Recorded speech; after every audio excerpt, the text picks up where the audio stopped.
Bismillahirrahmanirrahim. Assalamualaikum warahmatullahi wabarakatuh. Saya Nabi Fauziah dari PBA 6C. Di sini saya akan membahas atau menjelaskan sedikit tentang tugas-tugas guru dalam proses pembelajaran, dalam tahap pra-pembelajaran, dalam tahap pelaksanaan pembelajaran, dan yang terakhir pasca pembelajaran. Baik, di sini kita akan mulai ke dalam proses pembelajaran dulu. Yang pertama, baik, di sini ada proses pembelajaran. Apa sih proses pembelajaran? Proses pembelajaran terdiri dari dua kata, yaitu proses dan pembelajaran. Nah, apa itu proses? Proses adalah tingkat dan fase yang dilalui anak atau peserta didik dalam mempelajari sesuatu. Sedangkan pembelajaran adalah suatu rangkaian peristiwa yang kompleks dan sistematis dalam pembelajaran.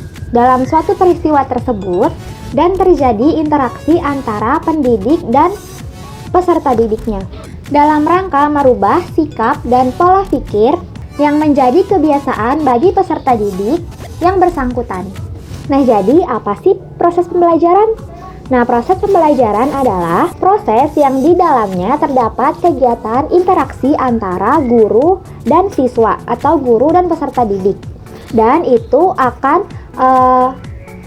menimbulkan atau menghasilkan komunikasi timbal balik yang berlangsung dalam situasi edukatif dengan tujuan untuk mencapai tujuan belajar.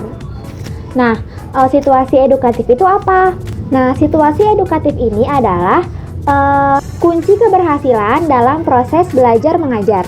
Nah, karena tadi komunikasinya itu menggunakan situasi edukatif yang tujuannya untuk mencapai tujuan pembelajaran. Nah, maka di sini tuh di kegiatan proses belajar mengajar kita itu guru itu menggunakan kunci keberhasilan dalam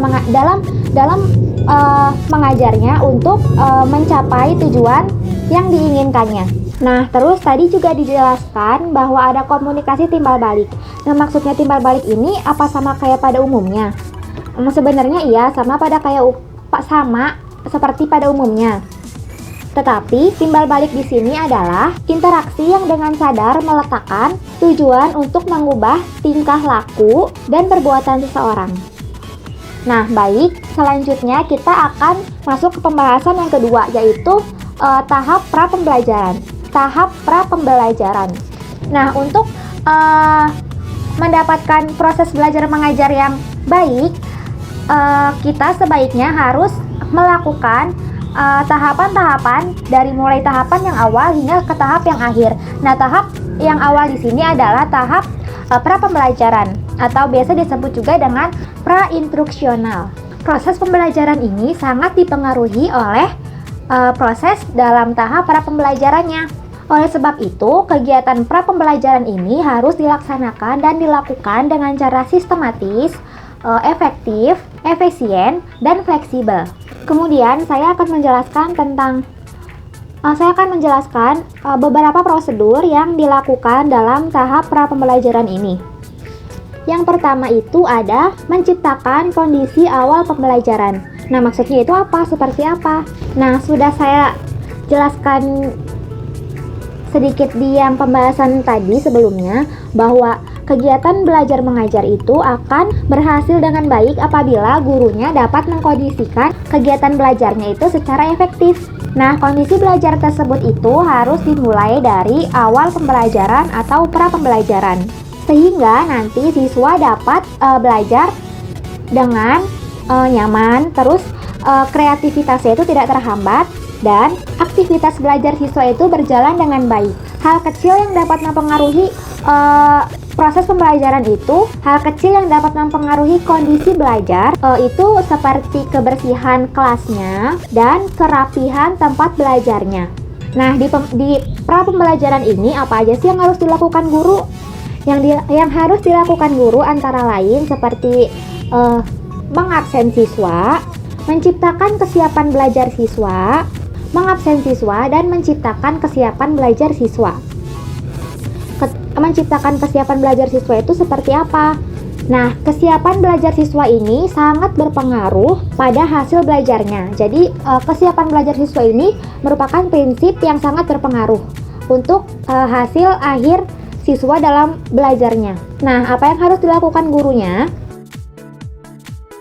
Yang harus dilakukan guru adalah mengelola seluruh aktivitas siswa dari awal, kemudian misalkan seperti memilih media pembelajaran yang menarik, menentukan kegiatan belajar yang mampu diikuti siswa, dan sebagainya.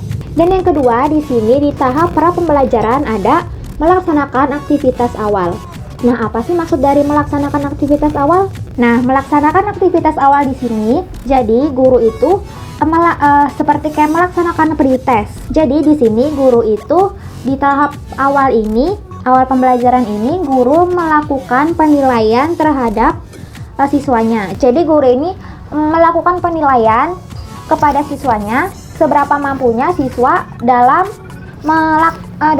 mengerjakan pretest yang diberikan oleh gurunya. Dan nanti gurunya menanyakan atau mengulas materi yang sudah pernah diajarkannya. Dan kemudian memberi motivasi kepada siswa agar siswa-siswinya itu tetap semangat dalam belajar. Nah, kemudian saya akan menjelaskan tentang penjelasan yang ketiga, yaitu tahap pelaksanaan pembelajaran. Dan ada beberapa upaya yang harus dilakukan oleh guru sejalan dengan tugasnya di sekolah, itu antara lain memahami latar belakang siswanya, dapat membangkitkan motivasi siswa sehingga siswa itu selalu bersemangat dalam belajar, dapat memberikan bimbingan belajar kelompok maupun belajar individu, dapat menciptakan interaksi edukatif yang efektif.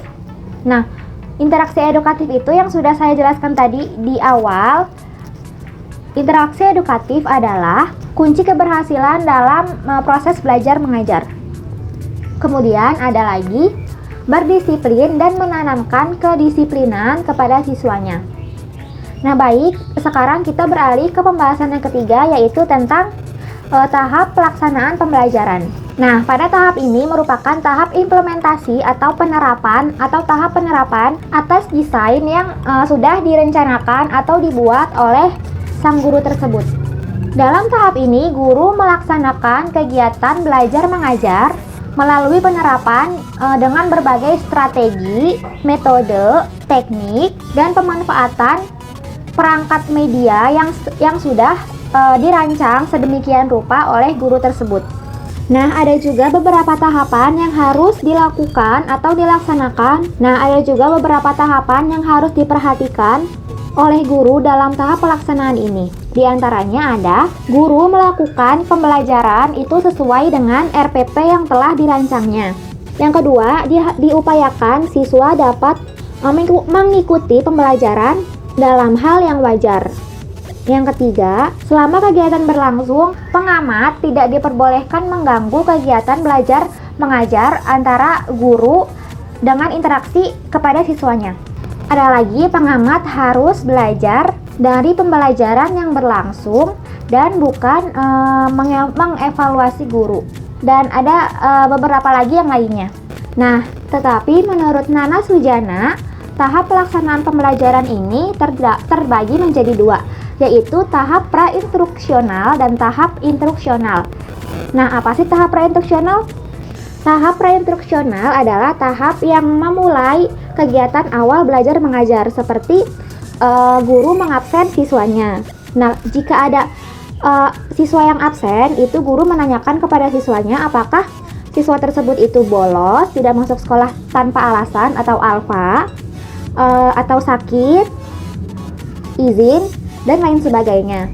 Dan kemudian guru menanyakan kepada siswa tentang materi apa, atau masih ingatkah siswa pada materi yang sudah diajarkan si guru tersebut dalam pertemuan minggu lalu. Kemudian gurunya tersebut juga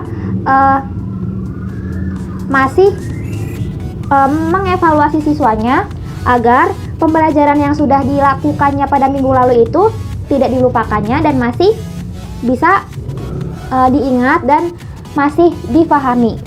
Seperti itu. Kemudian tahap instruksional itu adalah tahap pemberian pelajaran yang dapat diidentifikasikan sebagai berikut. Misalkan guru memberitahu siswa tentang pelajaran ini yang harus dicapainya itu apa saja kepada siswanya. Kemudian menuliskan materi yang akan dibahas pada hari itu kepada siswanya. Membahas materi pada pembelajaran yang akan dibahas di hari itu. Kemudian memberikan contoh-contoh tentang apa yang sedang dipelajarinya pada hari itu, dan memberikan contohnya itu menggunakan alat media yang sudah disediakan atau sudah direncanakan oleh guru tersebut. Kemudian yang terakhir adalah menyimpulkan hasil pembelajaran pada hari itu atau menyimpulkan hasil pembahasan yang dibahasnya itu.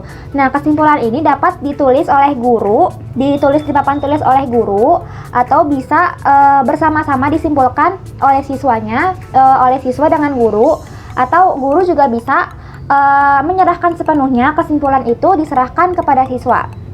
Nah, baik, yang keempat atau yang terakhir, saya akan menjelaskan sedikit tentang proses tentang tahap pasca pembelajaran. Nah, apa sih maksud dari pasca pembelajaran? Pasca pembelajaran itu artinya adalah setelah dilakukannya proses pembelajaran.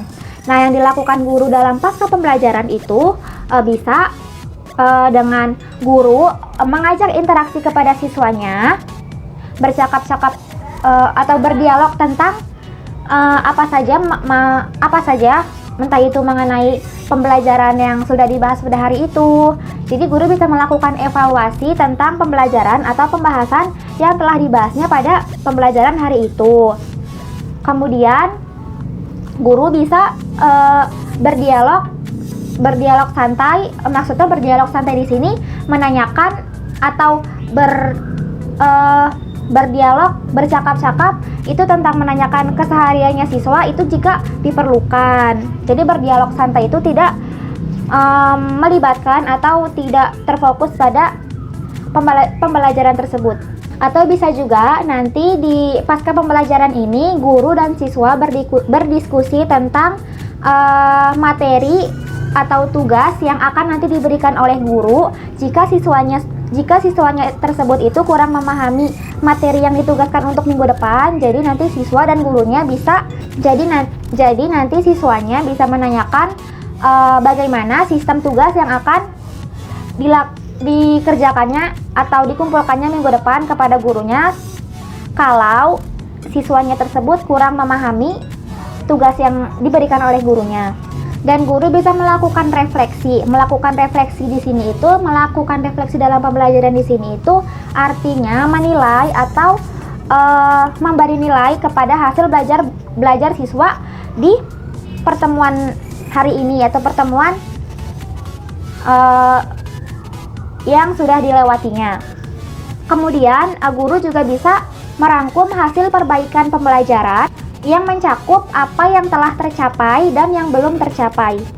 Dan ada lagi yang terakhir itu merangkum tentang belum tercapainya kegiatan tersebut itu penyebabnya apa. Nah, seperti itu nanti ditulis oleh gurunya sendiri untuk dilakukannya evaluasi terhadap si guru sendiri itu. Nah, mungkin sekian pembahasan saya mengenai tugas-tugas guru pada proses pembelajaran, tahap pelaksanaan pembelajaran, pra pembelajaran, dan pasca pembelajaran. Kurang dan lebihnya mohon maaf. Wassalamualaikum warahmatullahi wabarakatuh.